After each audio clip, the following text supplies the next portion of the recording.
Which is a bigger problem in our country, would you say? Opioids. Bigger than alcohol. Oh, for sure. I think that's one of the biggest problems. And compare that to fentanyl? Oh, yeah. Well, that's the problem is people are making fake opioids because they can't afford real ones, or they're just getting them off the street, and then they put fentanyl in them. Yeah. Fentanyl's like laced into everything now. It's horrible. It's horrible. Yeah. They found some in a baby rattle somewhere, I think. I don't even know where that was. But one of the things I wanted to ask you about was like, so there's like the big pharma lobbyists, like there's 1,800 big pharma lobbyists in Washington, D.C. Right. There's only 535 total representatives or senators total. So just the fact that there's this whole other almost drug government that's there kind of pushing pushing agendas and influencing things, like how do we stop that, man? It just seems like it's obviously killing people. Like people are dying, It's like, what do we have to do that our own government won't help us?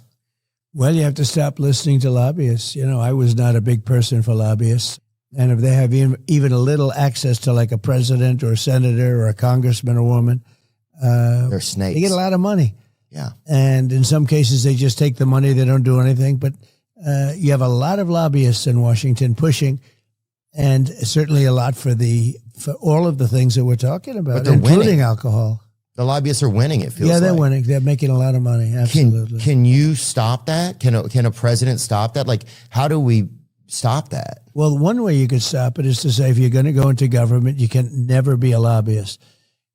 In many cases, they have rules and regulations where you can't do it for 4 years, 3 years, 5 years, whatever. You mean be a lobbyist after you were an elected official? I mean, you could Is that what you're saying? You could say that if you're an elected official or if you work in government, you can never be a lobbyist.